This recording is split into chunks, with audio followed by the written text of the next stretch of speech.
খুলনা যেন পরের ম্যাচে হেরে যায়, আবার খুলনা আশা করবে তারা জয়লাভ করবে, রাজশাহী যেন হেরে যায়, এই ধরনের ইঁদুর বিড়াল খেলা। দর্শক, জামিলুর রহমান আপনাদের স্বাগত জানাচ্ছি। সিলেট এবং চট্টগ্রাম ঘুরে বিপিএল আবারও home of cricket Mirpur Sher-e-Bangla জাতীয় স্টেডিয়ামে। আজকে দুটি খেলা যথারীতি।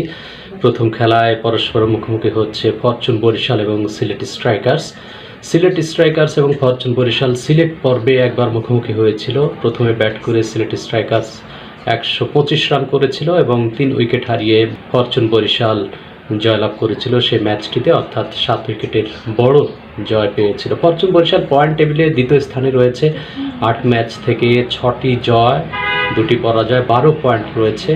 ফরচুন বরিশাল পক্ষান্তরে সিলেট স্ট্রাইকার্স একেবারে তলানির দল, অর্থাৎ 9টি ম্যাচ খেলে 2টি ম্যাচে জয়লাভ করেছে, 4 পয়েন্ট। ধরে নেওয়া যায় যে এই ম্যাচে ফেভারিট হচ্ছে ফরচুন বরিশাল। পক্ষান্তরে দিনের দ্বিতীয় ম্যাচটি নিয়ে একটু কথা বলতে চাই। দ্বিতীয় ম্যাচে রংপুর রাইডার্স এবং দুর্বার রাজশাহী মুখোমুখি হচ্ছে।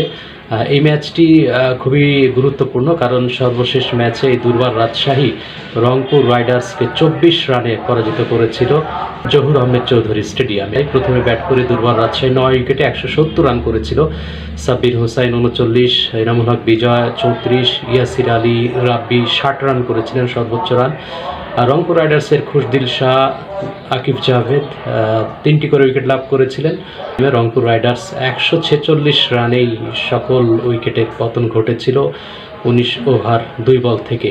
সর্বোচ্চ রান সেদিন করেছিলেন সাইফ হাসান 29 বল থেকে 43। সাইফ হাসানের নামের পাশে টেস্ট ক্রিকেট তকমাটা লেগেছিল, তিনি সেই জায়গা থেকে বেরিয়ে আসার চেষ্টা করছেন এবং অনেকটাই সফল বলবো এবারের বিপিএলে।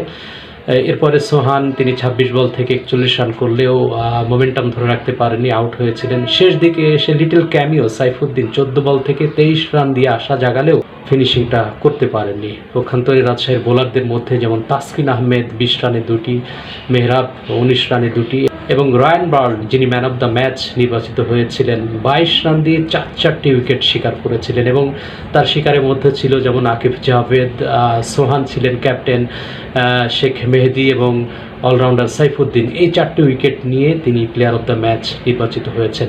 রংপুর রাইডার্স কিন্তু এবারের বিপিএলে উঠছে শুরু থেকেই বলবো যে এই একটি ম্যাচই পরাজিত হয়েছে জহুর আহমেদ চৌধুরী স্টেডিয়ামে, সেটি হচ্ছে দুর্বার রাজশাহীর কাছে। দুর্বার রাজশাহীর পয়েন্ট হচ্ছে এখন 10 ম্যাচে 4টি জয়, 8 পয়েন্ট এবং পয়েন্ট টেবিলে তাদের অবস্থান হচ্ছে 5 নম্বরে। আর 4 নম্বরে রয়েছে খুলনা টাইগার্স, 9 ম্যাচ থেকে 4টি জয়, 5টি পরাজয়, 8 পয়েন্ট, 4 নম্বর স্থানে রয়েছে। ঢাকা রয়েছে 6 নম্বর, 6 পয়েন্ট নিয়ে। সিলেট তো বললাম 7 নম্বরে 4 পয়েন্ট নিয়ে। রংপুর রাইডার্স যথারীতি 9 ম্যাচ থেকে 8টি জয়, 1টি পরাজয়, 16 পয়েন্ট।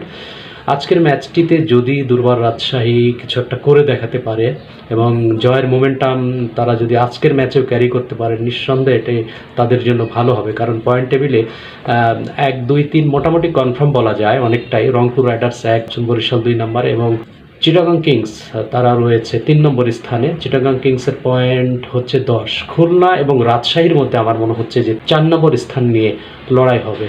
খুলনা টাইগার্স যেমন 8 পয়েন্ট 9 ম্যাচ থেকে, রাজশাহী আবার 10 ম্যাচ থেকে 8 পয়েন্ট। আজকের ম্যাচে যদি পরাজিত করতে পারে রংপুর রাইডার্সকে, সেটা খুবই কঠিন হবে, কারণ গত ম্যাচে হেরে অনেকটা তেতে রয়েছে বলা যায় যে রংপুর রাইডার্স এবারের বিপিএলে উঠছিল, সেই জায়গা থেকে প্রথমবারের মতো মাটিতে নামিয়ে এনেছে দুর্বার রাজশাহীর খেলোয়াড়রা। এটা কিন্তু দারুণ একটা ব্যাপার বলতে হবে রাজশাহীর জন্য। এবং পয়েন্ট টেবিলের 4 নম্বর স্থানের যে লড়াই খুলনা টাইগার্স এবং রাজশাহীর মধ্যে, সেই জায়গা থেকে খুলনা টাইগার্সকেই আমি অনেকটা এগিয়ে রাখবো। তবে দুর্বার রাজশাহী যদি গত ম্যাচের মোমেন্টাম ক্যারি করতে পারে পরের ম্যাচগুলোতে, আজকের ম্যাচ পরে তাদের আরও 2টি ম্যাচ থাকবে, সেই 2টি ম্যাচেও তাদেরকে অন্তত একটি জয়লাভ করতে হবে। এবং বলা যায় যে পয়েন্ট টেবিলের 4র্থ স্থানের জন্য একে অপরের দিকে তাকিয়ে থাকতে হবে। নিজে যেমন ম্যাচ জিততে হবে এবং আবার আশা করতে হবে যেন প্রতিপক্ষ দল অর্থাৎ খুলনা যেন পরের ম্যাচে হেরে যায়, আবার খুলনা আশা করবে তারা জয়লাভ করবে, রাজশাহী যেন হেরে যায়। এই ধরনের ইঁদুর বিড়াল খেলা এই 2 দলের মধ্যে পয়েন্ট টেবিলে আমরা হয়তো শেষ দিকে এসে দেখব। তবে সিলেট চট্টগ্রামের পর ঢাকায় আবারও যেহেতু বিপিএল ফিরেছে, ঢাকার ম্যাচগুলো জমে উঠুক। আমরা প্রথম পর্বে ঢাকাতে দেখেছিলাম ভালো ব্যাটিং ফ্রেন্ডলি উইকেট এবং টি20-র যে আবেদন থাকে 4-6 বিগ স্কোর, চ্যালেঞ্জিং স্কোর, সব কিছুই কিন্তু ছিল। ধন্যবাদ।